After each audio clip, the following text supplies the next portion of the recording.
ತೆಂಗಿನಕಾಯಿಯ ಹಾಲಿಂದ ಈ ರೀತಿಯಾದ ಒಂದು ಜೆಲ್ಲಿನ ಮಾಡ್ಕೋಬೋದು. ತುಂಬ ಚೆನ್ನಾಗಿರುತ್ತೆ ಹಾಗೂ ತುಂಬ ಸಿಂಪಲ್ ಕೂಡ.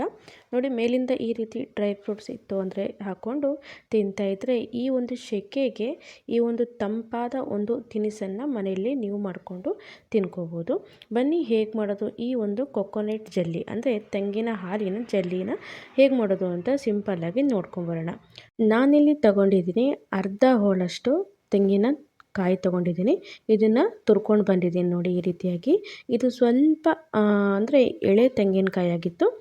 ಆದ್ದರಿಂದ ನೋಡಿ ಈ ರೀತಿಯಾಗಿ ತುರಿದ ಮೇಲೆ ಇದನ್ನು ಒಂದು ಮಿಕ್ಸಿ ಜಾರಿಗೆ ಹಾಕಿಬಿಟ್ಟು ಸ್ವಲ್ಪ ನೀರನ್ನು ಹಾಕಿಬಿಟ್ಟು ಇದನ್ನು ನಾವು ನುಣ್ಣಗೆ ರುಬ್ಕೊಂಬರಬೇಕಾಗುತ್ತೆ.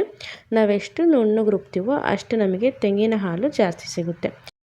ರುಬ್ಬಾದಮೇಲೆ ಈ ರೀತಿ ಯಾವುದಾರ ಒಂದು ಸೋಸರ್ ತೊಗೊಂಡ್ಬಿಟ್ಟು ನಾನಿಲ್ಲಿ ಟೀ ಸೋಸರ್ ತೊಗೊಂಡಿದ್ದೀನಿ. ಈಗ ಇಲ್ಲಿ ನಾವು ಚೆನ್ನಾಗಿ ಹಾಲನ್ನು ಸೋಸ್ಕೋಬೇಕಾಗುತ್ತೆ. ನೋಡಿ, ಈ ಮೇಲೇನಿದೆ ಇದನ್ನೆಲ್ಲ ವೇಸ್ಟು, ಅಂದರೆ ತೆಂಗಿನಕಾಯಿ ಒಂದು ಕಸ ಬರುತ್ತಲ್ವ ಮೇಲ್ಗಡೆ, ಅದೆಲ್ಲ ವೇಸ್ಟು. ಇಲ್ಲಿ ಜಸ್ಟ್ ಹಾಲನ್ನು ಅಷ್ಟೇ ತೊಗೊಳ್ತೀನಿ. ಎಲ್ಲ ಹಾಲನ್ನು ಈ ರೀತಿ ತಗೊಂಡು ಬಂದಿದ್ದೀನಿ. ಇಷ್ಟು ಹಾಲಾಗಿದೆ, ಇದು ವೇಸ್ಟ್, ಹಿಂಡಿ ವೇಸ್ಟ್ ಆಗುತ್ತೆ.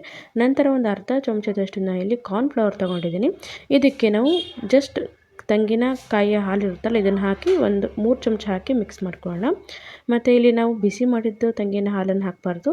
ನಾವೇನು ತೆಂಗಿನ ಹಾಲು ನಾವು ಫಸ್ಟ್ ತೆಗೆದಿರ್ತೀವೋ ಅದನ್ನೇ ಹಾಕಬೇಕು. ನಂತರದಲ್ಲಿ ನೋಡಿ, ಈಗ ಗ್ಯಾಸ್ನ ಆನ್ ಮಾಡ್ಕೊಂಡಿದ್ದೀನಿ. ಈಗ ಕುದಿ ಬರೋಕ್ಕೆ ಸ್ಟಾರ್ಟ್ ಆದಮೇಲೆ ಇದಕ್ಕೆ ಸ್ವಲ್ಪ ಸಕ್ಕರೆನ ಹಾಕ್ತಾಯಿದ್ದೀನಿ. ಇವಾಗ ಚೆನ್ನಾಗಿ ಸಕ್ಕರೆನ ನಾವು ಮಿಕ್ಸ್ ಮಾಡ್ಕೋಬೇಕು. ನಂತರದಲ್ಲಿ ಸ್ವಲ್ಪ ಮಿಕ್ಸ್ ಆಗಿದೆ ಅಂತ ಅನ್ನಿಸ್ದಾಗ, ಸಕ್ಕರೆ ಕರಗಿದೆ ಅನ್ನಿಸ್ದಾಗ ಇಲ್ಲಿ ನಾವೇನು ಕಾರ್ನ್ಫ್ಲವರ್ ಮಿಕ್ಸ್ಚರ್ ಮಾಡಿಟ್ಕೊಂಡಿದ್ವಿ ಇದನ್ನು ನಾವಿಲ್ಲಿ ಹಾಕಬೇಕಾಗುತ್ತೆ. ನಾವು ಕಾರ್ನ್ಫ್ಲವರ್ ಮಿಕ್ಸ್ಚರ್ ಹಾಕಿದ್ಮೇಲೆ ನಾವು ಇದನ್ನು ತಿರುಗಿಸ್ತಾ ಇರಬೇಕು. ನಂತರದಲ್ಲಿ ತೆಂಗಿನ ಹಾಲಿದೆಯಲ್ಲ ಗಟ್ಟಿ ಆಗ್ತಾ ಬರುತ್ತೆ. ಇದೇ 3 ಐಟಮ್ ಇದ್ರೆ ಸಾಕು, ಸಿಂಪಲ್ಲಾಗಿ ಸೂಪರಾಗಿ ತೆಂಗಿನ ಹಾಲಿನ ಜೆಲ್ಲಿ ರೆಡಿಯಾಗುತ್ತೆ. ಇವಾಗ ನೋಡಿ, ಬರ್ತಾ ಬರ್ತಾ ಹಾಲು ಕೂಡ ತುಂಬ ಗಟ್ಟಿ ಆಗ್ತಾ ಬರ್ತಾ ಇದೆ. ತುಂಬ ಅಂದರೆ ಜಾಸ್ತಿ ಗಟ್ಟಿನೂ ಆಗಬಾರ್ದು, ಒಂದು ಹದಕ್ಕೆ ಗಟ್ಟಿ ಆಗಬೇಕು, ಅಂದರೆ ಥಿಕ್ನೆಸ್ ಬರ್ತಾ ಹೋಗುತ್ತೆ. ಈಗ ಮೇಲೆಲ್ಲ ಬುರುಗು ಬರೋಕ್ಕೆ ಸ್ಟಾರ್ಟ್ ಆದಮೇಲೆ ನಾವು ಗ್ಯಾಸನ್ನು ಆಫ್ ಮಾಡಬೇಕು. ಇವಾಗ ನೋಡಿ, ಬುರುಗು ಕೂಡ ಚೆನ್ನಾಗಿ ಬಂದಿದೆ. ಈಗ ಹಾಲು ಕೂಡ ತುಂಬ ಗಟ್ಟಿಯಾಗಿದೆ ತೆಂಗಿನ ಹಾಲು. ಇವಾಗ ನಾವನ್ನ ಸ್ವಲ್ಪ ಗ್ಯಾಸ್ನ ಸ್ವಲ್ಪ ಸ್ಲೋ ಮಾಡಿಕೊಂಡು ತಿರುಗಿಸ್ಕೊಳ್ತಾ ಇರಬೇಕು. ತಳ ಹಿಡಿಯೋ ಚಾನ್ಸಸ್ ತುಂಬ ಜಾಸ್ತಿ ಇರುತ್ತೆ. ಕಾರ್ನ್ಫ್ಲವರ್ ಯಾಕಂದರೆ ಥಿಕ್ನೆಸ್ ಕೊಡ್ತಾ ಹೋಗುತ್ತೆ. ನೋಡಿ, ಇವಾಗ ಚೆನ್ನಾಗಿ ಮಿಕ್ಸ್ ಕೂಡ ಆಗಿದೆ. ನಿಮ್ಮ ಹತ್ರ ಇಲ್ಲಿ ಬೇರೆ ನೀವು ಕಾರ್ನ್ಫ್ಲವರ್ ಇಲ್ಲ ಅಂದರೆ ನೀವು ಜಿಲೆಟಿನ್ ಬರುತ್ತಲ್ಲ ಅದನ್ನು ಕೂಡ ಬೇಕಾದರೆ ಹಾಕ್ಕೋಬೋದು. ಆದರೆ ಜಿಲೆಟಿನ್ಗಿಂತ ಕಾರ್ನ್ಫ್ಲವರ್ ಬೆಟ್ರು. ನೋಡಿ, ಇಲ್ಲಿ ಈಗ ಗ್ಯಾಸ್ನ ಆಫ್ ಮಾಡಿದ್ದೀನಿ. ನಂತರದಲ್ಲಿ ನೀವು ಇದನ್ನು ಯಾವುದಾದ್ರು ಒಂದು ಮೋಲ್ಡು ಅಥವಾ ಒಂದು ಯಾವುದಾರ ಬಟ್ಲಿಗೆ ಹಾಕ್ಕೋಬೋದು. ನನ್ನ ಹತ್ರ ಈ ರೀತಿ 2 ಕೇಕ್ ಮೋಲ್ಡ್ ಇತ್ತು, ಇದನ್ನು ಕೂಡ ಯೂಸ್ ಮಾಡ್ಕೊಂಡಿದ್ದೀನಿ. ನಂತರ ಇಲ್ಲ ಅಂದರೆ ಸಿಂಪಲ್ ಒಂದು ಬೌಲಿಗೆ ಕೂಡ ಹಾಕ್ಕೋಬೋದು.